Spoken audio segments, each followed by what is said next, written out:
ఇక కాబట్టి రామునికి కొంత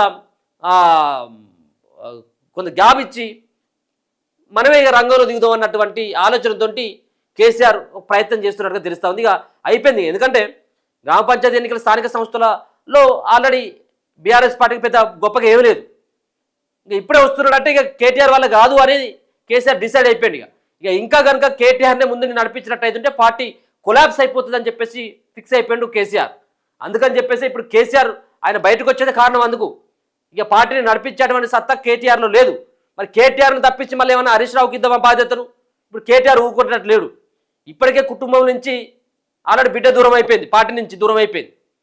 ఇక మళ్ళీ కనుక కొడుకుకి బాధ్యతలను తప్పించి ఒకవేళ కనుక హరీష్ రావుకి ఇవ్వాలన్నటువంటి ఆలోచన కేసీఆర్కి ఉన్నప్పటికీ కేసీఆర్ అది కనుక అమలు చేసినట్టయితే కేటీఆర్ ఉన్నాడు. మళ్ళీ ఇప్పుడు ఏదో మా బావ అయితే ఉన్నది, నేనైతే ఉన్నది, పార్టీ బలోపేతం కోసం కేసీఆర్ అడుగుజాడలో నడుస్తాం మేము అని కేసీఆర్ ఏం చెప్తే అది ఇంటమని చెప్పేసి కేవలం మాటల వరకు మాత్రమే ఉంటాయి కేటీఆర్ యొక్క మాటలు.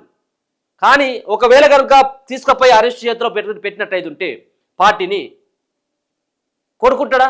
కాబట్టి ఇద్దరి మధ్యలో నలుగుతున్నటువంటి కేసీఆర్ ఇక ఆయన చేత కాకపోయినా కానీ ఇప్పుడు రావాలి, ఇక తప్పదిగా.